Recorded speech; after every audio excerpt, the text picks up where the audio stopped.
చూస్తున్నారు S8 news. S8 news కి స్వాగతం. ముందుగా ముఖ్యాంశాలు.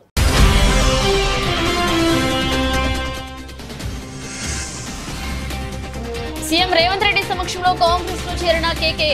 కాంగ్రెస్ కండువా కప్పి పార్టీలోకి ఆహ్వానించిన ఖర్గే.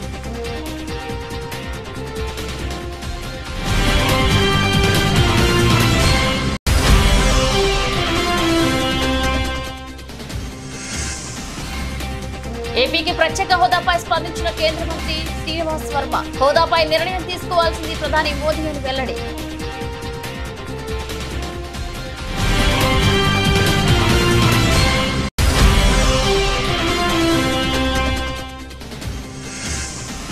ఎర్రవల్లి ఫామ్ హౌస్ లో బీఆర్ఎస్ కార్యకర్తలు నాయకులతో మాజీ సీఎం కేసీఆర్ సమావేశం. గెలుపోటములకు అతీతంగా తెలంగాణ మనకు అండగా ఉందన్న కేసీఆర్.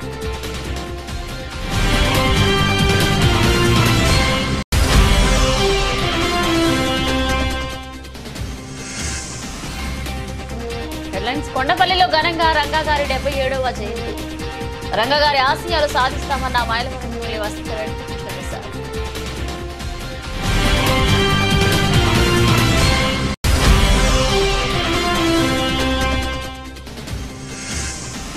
ప్రపంచ కప్ తో స్వదేశం చేరుకున్న రోహిత్ సేన. ఎయిర్పోర్ట్ లో వేల మంది అభిమానుల మధ్య రోహిత్ సేనకు ఘనంగా స్వాగతం.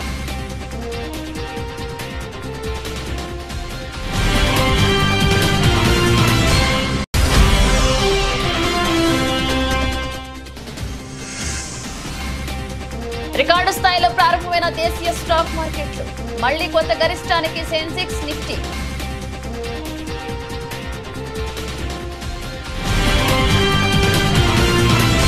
బీఆర్ఎస్ పార్టీకి మరొక షాక్ తగిలింది. రాజ్యసభ సభ్యుడు, తెలంగాణకు చెందిన కీలక నేత కె కేశవరావు కాంగ్రెస్ పార్టీలో చేరారు. ఏఐసీసీ అధ్యక్షుడు మల్లికార్జున ఖర్గే నివాసంలో తెలంగాణ ముఖ్యమంత్రి రేవంత్ రెడ్డి, తెలంగాణ కాంగ్రెస్ ఇన్ఛార్జ్ దీపదాస్ మున్షి సమక్షంలో ఆయన కాంగ్రెస్ లో జాయిన్ అయ్యారు. ఖర్గే ఆయనకు కండువా కప్పి పార్టీలోకి ఆహ్వానించారు.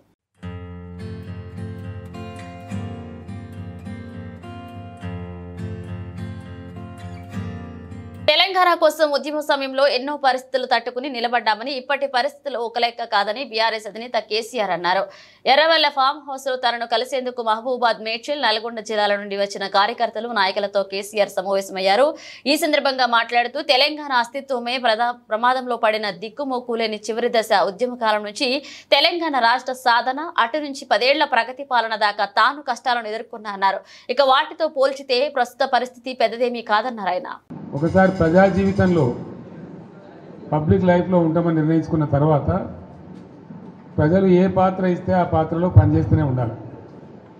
అది రాజకీయ నాయకుని యొక్క, రాజకీయ కార్యకర్త యొక్క లక్షణం అయి ఉండాలి. అదే నిజమైన రాజకీయం. లేకపోతే రాజకీయాలకు, ప్రజా జీవితానికి అసలు అర్థం లేదు, లక్ష్యం కూడా లేదు. అది గుడ్డెద్దు చేనులో వాడు మేసినట్టుగా ఉంటుంది. ఇది ఒక నిరంతర ప్రక్రియ. ఈ ప్రక్రియను ఒకసారి మనం ఈ జీవితాన్ని ఎంచుకున్న తర్వాత, నేను రాజకీయాలలో ఉండాలి, నేను ప్రజా జీవితంలో ఉండాలి అని ఒకసారి అనుకున్న తర్వాత నిరంతరం పనిచేస్తూనే ఉండాలి. మేము అధికారంలో ఉంటేనే లెక్క, మాకు పవర్ ఉంటేనే లెక్క. అందుకోసం మీ అందరికీ నేను మనవి చేసేది ఏంటంటే, మన పిఆర్ఎస్ పార్టీది ఒక ఉజ్వలమైన ప్రస్థానం. మనది విజయగాథ, అపజయగాథ కాదు. ఎవడున్నారండి 2000 సంవత్సరంలో తెలంగాణకు? మర్చిపోయినాం కదా మనం అందరం కూడా. ఎక్కడ తెలంగాణ, ఏం తెలంగాణ?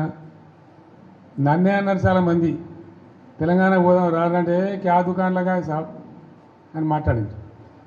అంత దారుణంగా మర్చిపోయింది. కంప్లీట్ బానిసలం అయిపోయినాం కదా ఆ రోజు. మన భాషను మాట్లాడడానికే భయపడ్డ రోజులు అది. మన సొంత మాతృభాషను బషీర్బాగ్లో కాల్చివేయటం, ఇవన్నీ జరిగిపోయిన తర్వాత ఒక దశలో ఇంకా లాభం లేదని ఒక పిడికెడు మందితోని ఆనాడు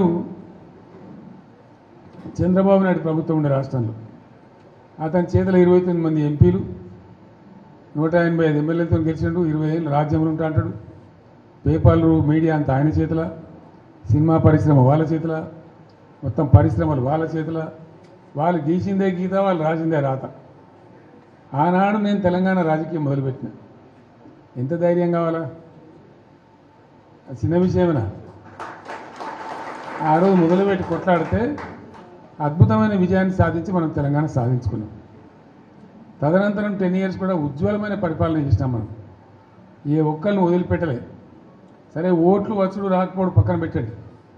ఓట్లు మనకు మొత్తమే రాలేదని కాదు, మనం 39 ఎమ్మెల్యేలు గెలిచినాం. తర్వాత 1.8%తో మనకు ఓటమి వచ్చింది. రాజధానిలో భూములు ఇచ్చిన ప్రతి ఒక్కరికి ల్యాండ్ పూలింగ్ లో ఉన్న అందరికీ రిటర్న్ ప్రాఫిటబుల్ ఫ్లాట్స్ ఇస్తా అని చెప్పి అందరికీ హ్యాండ్ ఇచ్చారని, అక్కడ రాజధాని కడతా అని చెప్పిన చంద్రబాబు కనీసం అక్కడ రైతులకు ఫ్లాట్లు కూడా ఇవ్వకపోతే ఆ తప్పు ఎవరిది? ఇది ఎవరి చేతికానితనం? దీనిని ఎవరు నిందిస్తారని మాజీ మంత్రి ఆదిమూలపు సురేష్ ప్రశ్నించారు. పదే పదే చంద్రబాబు సంపద సృష్టిస్తా, సంపద పంచుతా అంటున్నారు. సంపద సృష్టించేది ఎవరి కోసం? అందరి కోసమా, కొందరి కోసమా అని అడిగారు. ఇక ఇది అందరి రాజధాని కావాలా లేదా కొందరి రాజధాని కావాలా అనేది ప్రజలందరూ ఒకసారి ఆలోచన చేయాల్సిన అవసరం ఉందన్నారు మాజీ మంత్రి. ఈరోజు ఈ సంపద సృష్టిస్తామని చెప్పి ఏదైతే చెప్తా ఉన్నారో అందరికీ రావాలి. రాజధానిలో మరి భూములు ఇచ్చినటువంటి ప్రతి ఒక్కరికి, ల్యాండ్ పూలింగ్లో ఉన్నటువంటి ప్రతి ఒక్కరికి కూడా రిటర్నబుల్ ప్లాట్స్ ఏవైతే ఇస్తామన్నారో వాళ్ళు ఇవ్వలేకపోయినారు.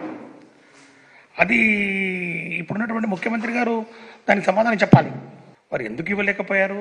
మరి దానికి కావాల్సినటువంటి ఈ మౌలిక వసతులు ఏవైతే ఉన్నాయో, ఈ రోడ్లు కానివ్వండి, వాటర్ సప్లై కానివ్వండి, ఇన్ఫ్రాస్ట్రక్చర్ కానివ్వండి, అవన్నీ కూడా వాళ్ళు డెవలప్ చేయలేకపోయినారు. డెవలప్ చేయకుండా పేపర్ మీద రిజిస్ట్రేషన్ చేయమంటే రైతులు చేసుకోమన్నారు.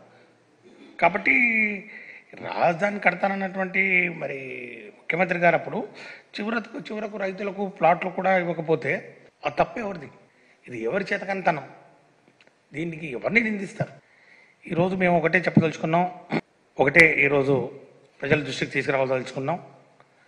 ఈ జూన్ 2014 నుండి 2014 డిసెంబర్ వరకు రాష్ట్ర విభజన తర్వాత కొత్త ప్రభుత్వం, తెలుగుదేశం పార్టీ ప్రభుత్వం ఏర్పాటు చేసిన తర్వాత రాజధాని ప్రకటన జరిగేంత వరకు ప్రభుత్వ అధికార సమాచారాన్ని వాడుకొని అమరావతి ప్రాంతంలో పెద్ద ఎత్తున ఉంది. కాబట్టి ఇవి ఇంకా పేర్లకు పోను, పేర్ల దగ్గర కూడా అన్నీ ఉన్నాయి. దాని మీద ఒక ఇన్వెస్టిగేషన్ నడుస్తూ ఉంది. మరి అవన్నీ నిజమా కాదా, అవి నిజంగా కొన్నారా లేదా, అవి వాళ్ళ పేరు మీద ఉన్నాయా లేదా అనేది మరి ఈ యొక్క శ్వేతపత్రంలో అవన్నీ చెప్పింటే బాగుండేది. హుస్నాబాద్ లోని అంబేద్కర్ చౌరస్తాలో తెలంగాణ సాయుధ రైతాంగ పోరాట తొలి అమరుడు దొడ్డి కొమరయ్య 78వ వర్ధంతి కార్యక్రమంలో రాష్ట్ర రోడ్లు రవాణా శాఖ, బీసీ సంక్షేమ శాఖ మంత్రి పొన్నం ప్రభాకర్ పాల్గొన్నారు. దొడ్డి కొమరయ్య చిత్రపటానికి పూలమాలలు వేసి నివాళులర్పించారు. ఈ సందర్భంగా వారు మాట్లాడుతూ భూమి కోసం, భుక్తి కోసం, వెట్టి చాకరి విముక్తి కోసం పోరాడి తెలంగాణ ప్రజల తెగువను అలాగే పోరాట స్ఫూర్తిని ప్రపంచానికి చాటిన నిప్పు కణిక దొడ్డి కొమరయ్య అన్నారు. రాష్ట్ర ప్రభుత్వం ఘనంగా దొడ్డి కొమరయ్య వర్ధంతి వేడుకలు జరుపుతున్నది. హైదరాబాద్ తో పాటు అన్ని జిల్లాల్లో ఆయన వర్ధంతి కార్యక్రమాలు జరుగుతున్నాయని తెలిపారు. ప్రజలందరం కలిసి వారి ఘనంగా నివాళులర్పిస్తా ఉన్నాం.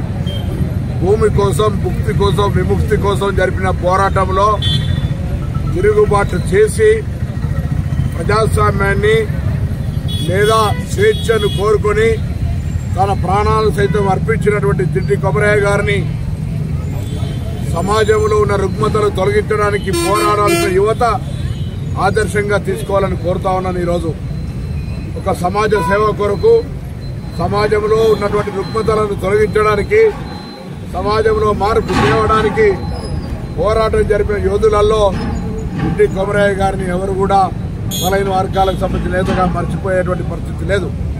ఈరోజు తెలంగాణ రాష్ట్ర ప్రభుత్వం తరఫున అటు హైదరాబాద్లో రవీంద్ర భారతిలో కానీ రాష్ట్ర వ్యాప్తంగా అన్ని జిల్లాల్లో అధికారికంగా వారికి ఘనంగా నివాళులర్పిస్తా ఉన్నాం. రాష్ట్ర బలహీన వర్గాల శాఖ పక్షాన మరొకసారి హుస్నాబాద్ నియోజకవర్గ ప్రజలు, ఈ ప్రాంతం అంతా కూడా పోరాట గడ్డ, పోరాటాలకు పురుటినిల్లు, ఇటువంటి గడ్డ మీద నుంచి మరొకసారి వారికి నివాళులర్పిస్తూ వారికి శ్రద్ధాంజలి ఘటిస్తా ఉన్నాం.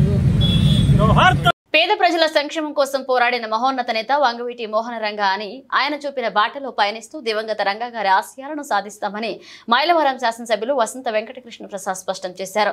కొండపల్లి మున్సిపాలిటీలో దివంగత నేత వంగవీటి మోహన రంగా 77వ జయంతిని గురువారం ఘనంగా జరుపుకున్నారు. మైలవరం శాసనసభ్యులు వసంత కృష్ణ ప్రసాద్ తో పాటు వంగవీటి రంగా గారి తనయులు, టీడీపీ నాయకులు వంగవీటి రాధాకృష్ణ బి కాలనీలోని వంగవీటి మోహన రంగా విగ్రహానికి పూలమాలలు వేసి ఘనంగా నివాళులర్పించారు. దివంగత నేత రాజీవ్ గాంధీ విగ్రహానికి ప్రముఖ నాయకులు మహామేధావి కేఎల్ రావు విగ్రహానికి కూడా పూలమాలలు వేసి నివాళులర్పించారు. వంగవీటి రంగా గారి జయంతి సందర్భంగా ఇవాళ ఈ ప్రాంతంలో కార్యక్రమం ఏర్పాటు చేసిన గాంధీ గారు, బాలా గారు, సురేష్ గారు, శాసనసభ్యుల పెద్దలు కృష్ణప్రసాద్ గారు, ఇక్కడ విచ్చేసిన రంగగారి అబ్బాయిలందరికీ పేరు పేరున హృదయపూర్వక నమస్కారం తెలియజేసుకుంటూ, ఈ ప్రాంతానికి రంగగారికి అలాగే ఆ కుటుంబానికి ఎంతో ఒక సాన్నిహిత్యం సంబంధం ఉంది. తప్పకుండా భవిష్యత్తులో కూడా ఎన్నికల్లో ఏ రకంగా మీ అందరూ కృష్ణప్రసాద్ గారికి అండగా నుంచున్నారు, గాంధీ గారికి అండగా నుంచున్నారు, అందరూ కలిసికట్టుగా ఎలా చేశారో రాబోయే రోజుల్లో కూడా మీ సమస్యలకి తప్పకుండా పరిష్కారం చూపిస్తారు స్థానిక శాసనసభ్యులు కృష్ణప్రసాద్ గారు అని చెప్పిన కూడా మిమ్మల్ని అందరినీ మీ అందరికీ తెలియజేస్తూ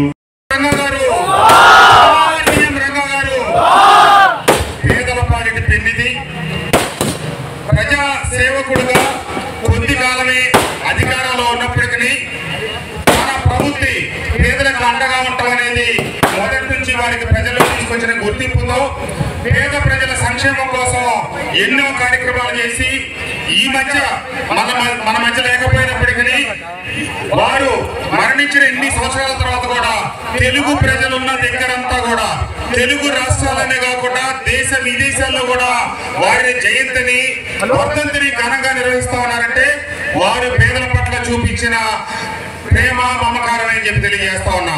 తప్పకుండా ఈ 77వ జయంతిని పురస్కరించుకొని మనమందరం ఆయనకి అర్పించే ఘనమైన నివాళులు ఏంటి అంటే ఆయన చూపించిన పాటలో నడటం. విద్యార్థి సంఘాలు యుఎస్ఎఫ్ఐ, పీడీఎస్యు, ఏఐడిఎస్ఎఫ్, పీడీఎస్యు విద్యార్థి సంఘాల ఆధ్వర్యంలో దేశవ్యాప్త విద్యా సంస్థల బంద్ విజయవంతం చేయడం జరిగింది. ఈ సందర్భంగా యుఎస్ఎఫ్ఐ జిల్లా కార్యదర్శి సంజయ్ తల్లారే మాట్లాడుతూ ఏదైతే కేంద్ర ప్రభుత్వం అసమర్థ రద్దు చేయాలని మరియు కేంద్ర విద్యాశాఖ మంత్రి వెంటనే రాజీనామా చేయాలని ఆయన అన్నారు. ఇక అదేవిధంగా వామపక్ష విద్యార్థి సంఘాల నాయకులు మాట్లాడుతూ ముఖ్యంగా మా డిమాండ్స్ ఇటీవలే నీట్ అలాగే పరీక్ష రాసి నష్టపోయిన విద్యార్థులకు కేంద్ర ప్రభుత్వం నష్టపరిహారం ఇవ్వాలని, పీహెచ్డీ అడ్మిషన్ల కోసం ఇటీవల ఆమోదించిన తప్పనిసరి నెట్ స్కోర్ విధానాన్ని వెనక్కి తీసుకోవాలని, టీఐఎస్ఎస్ ముంబై, ఐఐటి ముంబై నుండి హైదరాబాద్ సెంట్రల్ యూనివర్సిటీ వరకు విద్యార్థి సంఘాలు నేతలపై అక్రమ కేసులు, నిబంధనలు, యూనివర్సిటీలో స్వచ్ఛ వక్రీకరణ, ప్రజాస్వామ్య అణచివేత చర్యలపై ఆపాలని డిమాండ్ చేశారు.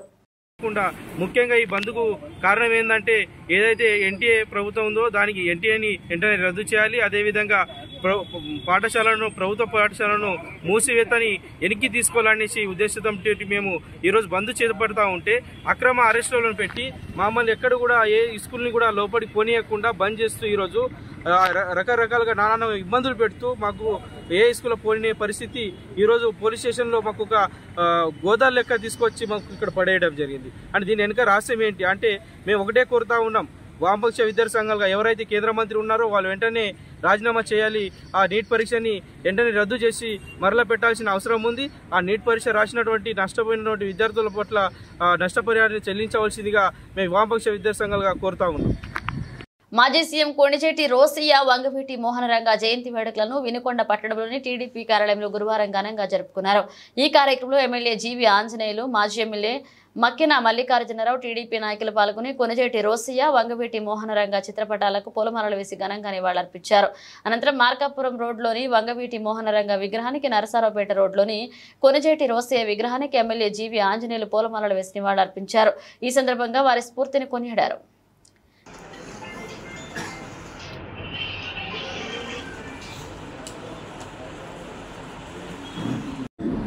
ఆఫీసులో ఈ రోజున ముగ్గురు మహానుభావుల జయంతి వేడుకల్ని నిర్వహించుకుంటూ ఉన్నాం. ఇందులో మొదటిగా అల్లూరి సీతారామరాజు గురించి మనందరికీ తెలుసు.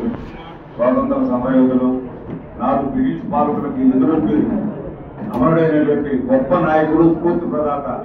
ఆయన సదా స్మరించుకున్నామని సందర్భంగా తెలియజేస్తున్నా. రెండో వ్యక్తి కొణిజేటి రోసయ్య గారు. ఇప్పుడే ఎమ్మెల్యే గారు చెప్పినట్లు ఆయన మనకు ప్రత్యేకమైనటువంటి అనుబంధం ఉంది. ఈ పార్లమెంటు సభ్యుడిగా ఈ నర్సాపేట నుంచి ఆయన పోటీ చేసి గెలుపొంది మనందరికీ సుప్రసిద్ధులైనటువంటి వ్యక్తి. 14 సార్లు ఆర్థిక మంత్రిగా ఈ ఉమ్మడి రాష్ట్రంలో మరి ఆయన ఆర్థిక శాఖ మంత్రిగా పనిచేసి, ముఖ్యమంత్రిగా, గవర్నర్గా పనిచేసినటువంటి అపార అనుభవం ఉన్నటువంటి గొప్ప నాయకుడు రోసయ్య గారు. అదేవిధంగా రంగా గారు నిత్యం ప్రజల కోసం, పేద ప్రజల కోసం అలుపెరగిన పోరాటం చేసినటువంటి గొప్ప నాయకుడు రంగా గారు. ఈ ముగ్గురు కూడా ఆదర్శంగా తీసుకుని ముందుకు పోవాలని సందర్భంగా తెలియజేస్తూ మన ముఖ్యమంత్రి చంద్రబాబు నాయుడు గారు తప్పనిసరిగా అన్ని కార్యక్రమాలు అనుకున్న విధంగా ముందుకు తీసుకుంటున్నటువంటి చంద్రబాబు నాయుడు గారిని నాయకత్వాన్ని బలపరుస్తూ స్వతంత్రం మా జన్మ హక్కుని ఆ రోజు అల్లూరి సీతారామరాజు గారు ఆ బ్రిటిష్ వారి మీద పోరాడి ప్రాణాలు అర్పించారు. వారు ఆ రోజు స్వతంత్రం కోసం పోరాడినటువంటి పోరాటం అనేక మంది అల్లూరి సీతారామరాజు గారు లాంటి వారి త్యాగ ఫలితమే తర్వాత మనకి స్వతంత్రం రావడం జరిగింది. ఈరోజు స్వతంత్రం వచ్చింది, ఈరోజు దేశం అభివృద్ధి చెందింది, కొంతవరకు అభివృద్ధి చెందింది అంటే దానికి కారణం ఆ రోజు అల్లూరి సీతారామరాజు లాంటి మహానుభావులు ఎంతో మంది పోరాటం చేశారు మన స్వతంత్రం కోసం. ఈ సందర్భంగా అల్లూరి సీతారామరాజు గారు మన తెలుగు గడ్డ మీద వారు పోరాటం చేసి స్వతంత్రం కోసం పోరాటం చేసి ప్రాణాలు అర్పించారు. అలాంటి వారి సేవల్ని మనం గుర్తించుకోవాలని స్వాతంత్ర సమర యోధుడు అల్లూరి సీతారామరాజు గారికి మరి జయజయలు పలుకుతూ వారి జయంతి శుభాకాంక్షలు తెలియజేస్తూ అల్లూరి సీతారామరాజు గారి ఆశయాల్ని ముందుకు తీసుకెళ్లాలని మన రాష్ట్ర అభివృద్ధికి చంద్రబాబు గారి నాయకత్వంలో అందరూ అహర్నిశలు కష్టపడాలని అందరికీ పిలుపునిస్తూ సింగరేణి బొగ్గు గనుల వేలాన్ నేపథ్యంలో కేంద్ర ప్రభుత్వం మొండి వైఖరిని నిరసిస్తూ దిష్టిబొమ్మ దగ్నం చేశారు. సింగరేణి కాపాడుకునేందుకు జీకేఎస్ దశల వారీగా పోరాటం ప్రారంభించిందని ప్రభుత్వం అందులో భాగంగానే కేంద్ర ప్రభుత్వ దిష్టిబొమ్మను దగ్నం చేశారని, సింగరేణికి కేటాయించాలని ప్రైవేటు వ్యక్తులు కేటాయిస్తే సింగరేణి కార్మికులు అంతా ఏకమై దేశం మొత్తం స్తంభం చేస్తామని సింగరేణి బొగ్గు కార్మికులు హెచ్చరించారు. వేలాంపాటకు నిరసనగా కేంద్ర ప్రభుత్వాన్ని హెచ్చరించిన జీకేఎస్ నాయకులు నాగవెల్ల వెంకట్, మునిగల రమేష్, సింగరేణి కార్మికులు యూనియన్ నాయకులు పాల్గొన్నారు.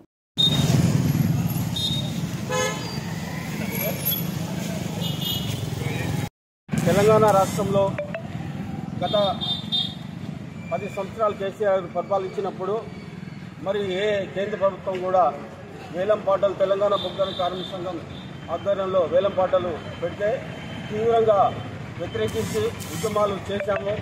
దాని ఫలితంగానే కేంద్ర ప్రభుత్వం కోపముచ్చి మరి బొగ్గు గనులను ప్రైవేటీకరణ చేసేందుకు మరి ఆ రోజు మరి వెనకకెళ్ళింది. అట్లాగే ఇప్పుడు కూడా కేంద్ర ప్రభుత్వంలో మోదీ సర్కారు వచ్చినప్పటికీ వాళ్ళు తెలంగాణ బొగ్గు గనులను ఏదైతే ప్రైవేటీకరణ చేసి మరి దీన్ని నిర్వీర్యం చేయాలని చూస్తున్నారో మరి కేసీఆర్ గారి ఆధ్వర్యంలో మరి తెలంగాణ బొగ్గు గనుల కార్మిక సంఘం మిర్యాల రాజిరెడ్డి గారి ఆధ్వర్యంలో మేము ఎదుర్కొని ఈ సింగరేణిని కాపాడుకుంటాం. ఖచ్చితంగా ఈ సింగరేణి బొగ్గు గనులను ప్రైవేటీకరణ కాకుండా పోరాడతామని తెలంగాణ బొగ్గు గనుల కార్మిక సంఘం తరఫున మేమందరం కూడా ఉద్యమాలు చేస్తామని ముందుకు వెళ్తున్నాం. నట సార్వభౌమ విశ్వనట చక్రవర్తి ఎస్పీ రంగారావు 106వ జయంతి వేడుకలు పంతం Satyanarayana charitable trust, SPR cultural association, నగర చిరంజీవి యువత నాయకుడు కొత్త రాజా ఆధ్వర్యంలో ట్రస్ట్ చైర్మన్ పంతం కొండలరావు, లలితానగర్ ఫ్రెండ్ సర్కిల్, పంతం సత్యనారాయణ చారిటబుల్ ట్రస్ట్ ముఖ్యదాత నామన వాసు నేతృత్వంలో బుధవారం రాజమహేంద్రవరం గోదావరి గట్టున ఉన్న ఎస్పీ రంగారావు కాంస విగ్రహం వద్ద ఘనంగా జరిగాయి. ఈ సందర్భంగా పార్టీలు, కుల మతాలకు అతీతంగా నగర ప్రముఖులు, ఎస్పీఆర్ అభిమానులు, చిరంజీవి అభిమానులు పెద్ద సంఖ్యలో పాల్గొని ఎస్పీఆర్ విగ్రహానికి పూలమాలలు వేసి ఘనంగా నివాళులర్పించారు. తెలుగు చిత్రసీమ ఉన్నత కాలం ఎస్పీఆర్ కీర్తి అజరామరంగా నిలుస్తుందని వ్యక్తులు కొనియాడారు. ఈ కార్యక్రమంలో ముఖ్య అతిథిగా పాల్గొన్నారు రాష్ట్ర పర్యాటక శాఖ, సినిమాటోగ్రఫీ, సాంస్కృతిక శాఖ మంత్రి కందుల దుర్గేష్. ఎస్పీఆర్ విగ్రహానికి పుష్పాంజలి ఘటించారు. ఈ సందర్భంగా జరిగిన సభలో ఆయన మాట్లాడుతూ ఎస్పీఆర్ ను అంతా అభిమానిస్తారని, కానీ పార్టీలకు అతీతంగా ఆయన జయంతిని ఘనంగా నిర్వహించాలన్న ఆలోచనను ఆచరణలోకి తీసుకువచ్చి గత 19 ఏళ్లుగా ఈ కార్యక్రమాన్ని నిర్వహిస్తున్న పంతం కొండలరావును అభినందించారు. ఆయన గొప్పతనాన్ని మాట్లాడుకోవడం మాత్రమే కాకుండా అదేవిధంగా రాజమండ్రి పరిసర ప్రాంతాలు షూటింగ్లకు అద్భుతంగా ఉంటాయి. లేకపోతే ఇక్కడ సుందరమైన దృశ్యాలు ఉన్నాయి, అఖండ గోదావరి ఉంది, పక్కన కోనసీమ ఉంది. ఇలాంటి మాటలు చెప్పుకోవడం వరకు మాత్రమే కాకుండా ఆంధ్రప్రదేశ్ లో కూడా సినిమా రంగాన్ని అభివృద్ధి చేయాలనేటువంటి ఆలోచనతో కేవలం తెలంగాణకే పరిమితమైనటువంటి స్టూడియోల నిర్మాణం విషయంలో రాజమండ్రిలో కూడా ఒక స్టూడియోని ఏర్పరిచేటువంటి కార్యక్రమాన్ని కూడా మనందరం చేపట్టాల్సిన బాధ్యత ఉంది. ఎందువల్లంటే ఇందాక వేణు గారు చెప్పినట్లుగా ధవళేశ్వరంలో ఎస్వీ రంగారావు గారి ఇంటికి సమీపంలో ఒకప్పుడు ఉండేది దుర్గా మూవీ టోన్ అనేటువంటి మొట్టమొదటి సినిమా స్టూడియో ఆంధ్రప్రదేశ్ లో. దాని యొక్క అధినేత నిడమర్తి దుర్గయ్య గారు వారి పేరు మీద ఉన్నటువంటి దుర్గా మూవీ టోన్ అనేటువంటిది ఈ రాష్ట్రానికి తెలుగు సినిమా రంగానికి సంబంధించినటువంటి మొట్టమొదటి సినిమా స్టూడియో. అలాంటిది ఇవాళ ఈ ప్రాంతంలో షూటింగ్లు చేసుకుంటారు, వెళ్ళిపోతారు. ఇక్కడికి వచ్చే ఆదాయం కొద్దిగానే ఉంటుంది. అదే స్టూడియో నిర్మాణం జరిగితే మాత్రం పెద్ద ఎత్తున మనకి ఆదాయం వచ్చే అవకాశం ఉంది. కనుక ఈ పరిసర ప్రాంతాల్లో ఇక్కడ ఉన్నటువంటి ప్రకృతి అందాలన్నింటినీ కూడా లొకేషన్స్ గా మార్చుకోవడానికి వీలుగా ఇక్కడ కూడా ఒక స్టూడియోని, అది ఓపెన్ స్టూడియో కానివ్వండి, రామోజీ ఫిల్మ్ సిటీ లాంటి అంత స్థాయి కాకపోయినా ఎంతో కొంత స్థాయిలో ఆ రకమైన స్టూడియో కానివ్వండి. జగంపేట స్థానిక రావులమ్మ నగర్లోని తెలుగుదేశం పార్టీ కార్యాలయంలో మన్యం వీరుడు అల్లూరి సీతారామరాజు 127వ జయంతి వేడుకలు తెలుగుదేశం పార్టీ ఆధ్వర్యంలో ఘనంగా నిర్వహించారు. ఈ కార్యక్రమానికి జగంపేట ఎమ్మెల్యే జ్యోతుల నెహ్రూ ముఖ్య అతిథిగా హాజరై అల్లూరికి నివాళులర్పించారు. ఈ సందర్భంగా జ్యోతుల నెహ్రూ మాట్లాడుతూ ఈ రోజు చరిత్రలో సువర్ణ అక్షరాలతో లిఖించి దగ్గర రోజని మన్యం వీరుడు అల్లూరి సీతారామరాజు 127వ జయంతి వేడుకలు నిర్వహించుకుంటున్నామని, ఈ ప్రాంతంలో జీవించిన వ్యక్తి అల్లూరి అని, రవి అస్తమించిన సామ్రాజ్యాన్ని గడగడలాడించిన వ్యక్తి అని, స్వేచ్ఛ స్వాతంత్రం అంటే ఏంటో తెలియని అమాయక గిరిజనులతో ఎంతో శక్తివంతమైన బ్రిటిష్ వారితో పోరాడిన వ్యక్తి అని, దేశం కోసం ప్రాణాలు అర్పించిన ఆయనకు మనందరం ఈ రోజు నివాళులు అర్పించుకోవాలన్నారు. ఈ కార్యక్రమంలో భారతదేశ చరిత్రలోనే సువర్ణాక్షరాలతో లిఖించేటటువంటి రోజు రవి అస్తమించిన బ్రిటిష్ సామ్రాజ్యాన్ని స్వేచ్ఛా వాయువుల కోసం గడగడలాడించినటువంటి మన మన్యం వీరుడు అల్లూరి సీతారామరాజు పుట్టినరోజు. 127 సంవత్సరాలు అయింది ఆయన పుట్టి. అయితే విప్లవం అన్నది విద్యావంతమైనటువంటి సమాజంలో తీసుకురావడం చాలా సులువు. ఆయన ఎంచుకున్నదే అసలు దేశం అంటే ఏంటో అవగాహన లేని, స్వేచ్ఛ అంటే ఏంటో తెలియనటువంటి ప్రాంతాన్ని విప్లవ సైన్యాన్ని తయారు చేసినటువంటి వ్యక్తి ఆయన. అంటే ఎంత కష్టపడి ఉంటాడో ఒకసారి ఆలోచన చేయండి. బానిసత్వం అంటే మనం బతుకుతున్నది ఇది బానిస బతుకు అని కూడా తెలియనటువంటి వ్యక్తుల్ని ఒక తిరుగుబాటు సైనికులుగా స్వేచ్ఛా వాయువులు పీల్చుకోవడానికి ఒక బలమైనటువంటి శక్తి మీద పోరాటం చేయడానికి సంసిద్ధం చేసినటువంటి మహనీయుడు. ప్రత్యేక హోదా రాష్ట్ర ప్రభుత్వాలు తీర్మానాలు చేసినంత మాత్రాన ఇచ్చేది కాదని, అలా అయితే దేశంలోని అన్ని రాష్ట్రాలు కూడా చేస్తాయని కేంద్ర మంత్రి భూపతిరాజు శ్రీనివాస్ వర్మ అన్నారు. కేంద్ర ఉక్కు భారీ పరిశ్రమల శాఖ కార్యాలయంలో అమ్మ పేరుతో ఆయన మొక్క నాటారు. అనంతరం మాట్లాడుతూ ఏపీకి ప్రత్యేక హోదా అంశంపై తాను ఇప్పుడు ఏమీ చెప్పలేనన్నారు. ఈ అంశంపై నిర్ణయం తీసుకోవాల్సింది ప్రధాని మోదీ అన్నారు. బీహార్ రాష్ట్రానికి ఇదే వర్తిస్తుందని స్పష్టం చేశారు. హోదా ఎందుకు ఇవ్వలేదో గతంలోనే స్పష్టంగా చెప్పామన్నారు. ఆర్థిక సంఘం సిఫారసుల మేరకు ప్రత్యేక హోదా స్థానంలో ప్రత్యేక ప్యాకేజీ ఇస్తున్నట్లుగా చెప్పారు. ఆ నిధుల ద్వారా ఏపీ అభివృద్ధికి కేంద్రం కట్టుబడి ఉందన్నారు. ఏపీ అభివృద్ధికి ఎలాంటి సహకారం కావాలో ఆలోచించి ముందుకు సాగుతామని హామీ ఇచ్చారు. గత వైసీపీ ప్రభుత్వ కారణంగా పోలవరం సమస్యల్లో ఉందన్నారు. పోలవరం నిర్మాణానికి కేంద్ర సహకారం ఉంటుందన్నారు. తెలుగుదేశం పార్టీ వారి కక్ష సాధింపులకే గురవుతున్న నిరుపేద వృద్ధులు, వికలాంగులు మరియు ఒంటరి మహిళలు 2024 ఎన్నికల్లో తమ పార్టీకి ఓటు వేయలేదనే నెపంతో ఎన్నో సంవత్సరాల నుండి తీసుకుంటున్న పింఛన్లను ఆపుతున్నారని, గత ప్రభుత్వంలో కులం మతం పార్టీ చూడకుండా ఇచ్చిన పింఛన్లను వీరు స్వార్థ బుద్ధితో ఆపడం మంచిది కాదన్నారు. నియోజకవర్గంలో కొన్ని గ్రామాల్లో సుమారు 100ల సంఖ్యలో ఈ పింఛన్లను ఆపడం జరిగిందని, అధికారుల దృష్టికి తీసుకెళ్లిన ఎటువంటి ప్రయోజనం లేక ఆ పేద అవ్వాతాతలు అనేక ఇబ్బందులు పడుతున్నారు. మండలం మూర్తిజాపురం గ్రామంలో మొన్న 1వ తారీఖు పంచాల్సిన పెన్షన్లు కక్షపూర్వకంగా పార్టీని ఉద్దేశించి కేవలం వీరంతా వైసీపీకి ఓటు వేశారనే దురుద్దేశంతో వీళ్ళందరి పెన్షన్ మీదనే బతికేవాళ్ళు ఒంటరి మహిళలు, వృద్ధులు మరియు వికలాంగులు వీళ్ళు ఎప్పుడు దాదాపు 10 సంవత్సరాల నుంచి పెన్షన్ తీసుకుంటున్న వాళ్ళు ఉన్నారు, 5-6 సంవత్సరాల నుంచి పెన్షన్ తీసుకుంటున్న ఉన్నారు, 8 సంవత్సరాల నుంచి పెన్షన్ తీసుకుంటున్న ఉన్నారు. ఇంత దుర్మార్గంగా ఈ పెన్షన్లు ఆపటం చాలా బాధాకరం. ఇలాంటి చర్యలు మానుకోవాలని ముఖ్యంగా ఈ అధికారులకి విన్నవించుకుంటున్నాం. అలాగే తెలుగుదేశం వారు చెప్పడం వల్లనే ఇవి ఆపారు అని అధికారులు చెబుతున్నారు. ఇది సరైన పద్ధతి కాదు. దయచేసి పద్ధతి మార్చుకొని వీళ్ళందరికీ పెన్షన్ మీద బతికేవాళ్ళు వాళ్ళందరికీ ఇమీడియట్గా పెన్షన్ మంజూరు చేసి ఎమ్మటే వాళ్ళకి ఆల్రెడీ శాంక్షన్ అయ్యి వచ్చి ఉన్నాయి, ఎప్పటి నుంచో వస్తూ ఉన్నాయి. ఆల్రెడీ నగదు కూడా వచ్చింది. వాటిని ఇప్పుడు రిటర్న్ చేయాల్సిన అవసరం ఏమొచ్చిందో తెలియదు. ఇంత దుర్మార్గమైన చర్యలు మంచిది కాదని తెలియజేసుకుంటూ 13 ఏళ్ల తర్వాత మళ్లీ ఐసీసీ ట్రోఫీ గెలవడంతో టీమిండియా ఆటగాళ్ల ఆనందానికి అవధులేవు. టీ20 ప్రపంచ కప్ ఫైనల్ ముగిసిన తర్వాత మైదానంలో ఓ రేంజ్ లో సెలబ్రేషన్స్ చేసుకున్నారు. ఇక బెరిల్ తుఫాను కారణంగా గత శనివారం నుంచి బార్బాడోస్లోని చిక్కుకుపోయిన భారత జట్టు ఎట్టకేలకు స్వదేశానికి చేరుకుంది. ఇవాళ ఉదయం 6 గంటల ప్రాంతంలో ఢిల్లీ విమానాశ్రయంలో దిగి బీసీసీ ఏర్పాటు చేసిన ప్రత్యేక ఎయిర్ ఇండియా విమానంలో ఆటగాళ్లు, వారి కుటుంబ సభ్యులు, సిబ్బంది, మీడియా ప్రతినిధులు ఇండియాకు చేరుకున్నారు. ఎయిర్పోర్ట్ లో ఆటగాళ్లకు అభిమానులు ఘనంగా స్వాగతం పలికారు. అయితే విమానంలో టీమిండియా ప్లేయర్లు చేసిన సెలబ్రేషన్స్ తాలూకు వీడియో ఒకటి ఇప్పుడు నెట్టింట వైరల్ అవుతుంది. ఈ వీడియోను బీసీసీఐ తన అధికారిక ఎక్స్ ట్విట్టర్ ఖాతా ద్వారా అభిమానులతో పంచుకుంది. Captain Rohit Sharma funny expressions తో వీడియోను మొదలైంది. ఇక విమానంలో రోహిత్ చేష్టలు చాలా ఫన్నీగా ఉన్నాయి. ఆ తర్వాత ట్రోఫీతో విరాట్ కోహ్లీ, జస్ప్రీత్ బుమ్రా, అలాగే రిషబ్ పంత్, హర్షదీప్ సింగ్, అలాగే అక్షర్ పటేల్, సూర్యకుమార్ దంపతులు కనిపించారు. ఇక ఇప్పుడు ఈ వీడియో సోషల్ మీడియాలో వైరల్ అవుతుంది. టీ20 ప్రపంచ కప్ గెలిచిన యావత్ భారతదేశాన్ని గర్వంతో ఉప్పొంగేలా చేసిన టీమిండియా సుదీర్ఘ కాల తర్వాత స్వదేశానికి తిరిగి వచ్చింది. బార్బాడాస్ నుంచి టీమిండియా సభ్యులతో బయలుదేరిన ఎయిర్ ఇండియా విమానం ఈ ఉదయం సుమారు 6 గంటలకు ప్రపంచ కప్ విజేతలతో న్యూఢిల్లీలోని ఇందిరాగాంధీ అంతర్జాతీయ విమానాశ్రయంలో దిగింది. అనంతరం టీమిండియా కెప్టెన్ రోహిత్ శర్మ ప్రపంచ కప్ చేతపట్టుకుని ముందు నడవగా టీమిండియా సభ్యులు ఎయిర్పోర్ట్ బయటకు వచ్చారు. ఆ దృశ్యం చూసిన క్రికెట్ అభిమానుల్లో హర్షాతిరేకలు వెలువచ్చాయి. గత శనివారం ప్రపంచ కప్ గెలిచినప్పటికీ బెరిల్ తుఫాను కారణంగా టీమిండియా ప్రయాణం కొన్ని రోజుల పాటు వాయిదా పడిన విషయం తెలిసిందే. మరొక వైపు టీమిండియాకు ఘన స్వాగతం పలికేందుకు అభిమానులు విమానాశ్రయానికి పోటెత్తారు. వేల మంది అభిమానులు, మీడియా ప్రతినిధులతో ఆ ప్రాంతమంతా కిక్కిరిసిపోయింది. టీం సభ్యులకు ఐటీసీ మౌర్యాలో బస్సు ఏర్పాటు చేశారు. దీంతో టీమిండియా బస్సులో హోటల్కు బయలుదేరింది.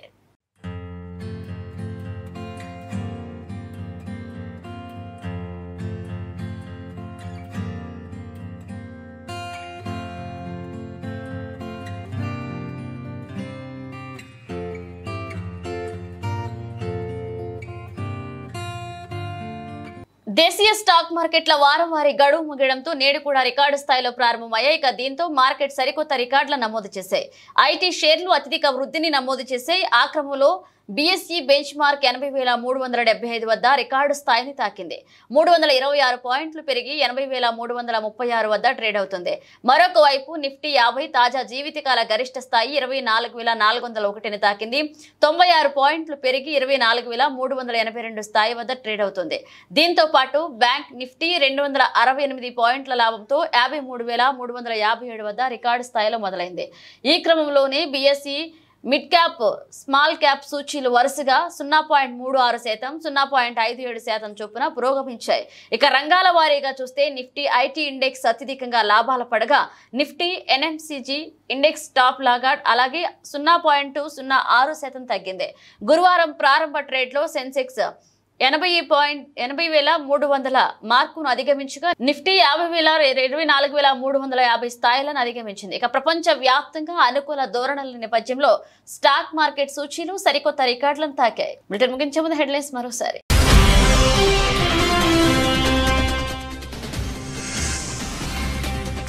సీఎం రేవంత్ రెడ్డి సమక్షంలో కాంగ్రెస్ లో చేరిన కేకే, కాంగ్రెస్ కండువా కప్పి పార్టీలోకి ఆహ్వానించిన ఖర్గే.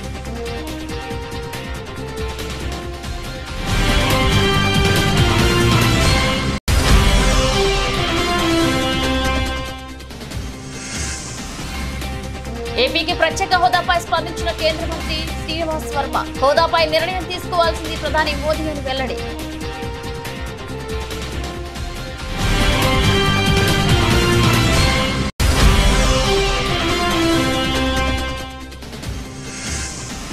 ఎర్రవల్లి ఫామ్ హౌస్ లో బీఆర్ఎస్ కార్యకర్తలు, నాయకులతో మాజీ సీఎం కేసీఆర్ సమావేశం. గెలుపోటములకు అతీతంగా తెలంగాణ మనకు అండగా ఉందన్న కేసీఆర్.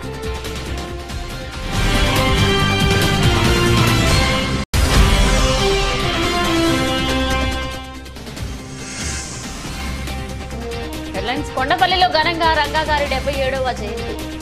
రంగగారి ఆశయాలు సాధిస్తామన్న మైలవరం ఎమ్మెల్యే వసంతరెడ్డి కృష్ణప్రసాద్.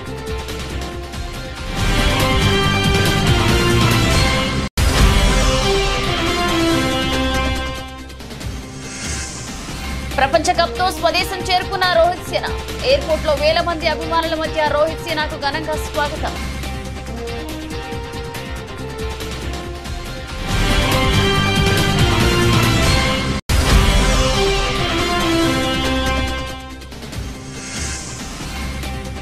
రికార్డు స్థాయిలో ప్రారంభమైన దేశీయ స్టాక్ మార్కెట్లు. మళ్లీ కొత్త గరిష్టానికి సెన్సెక్స్, నిఫ్టీ.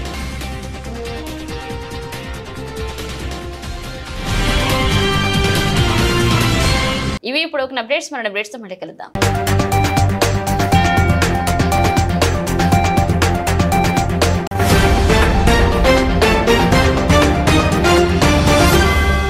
మీరు చూస్తున్నారు S8 న్యూస్.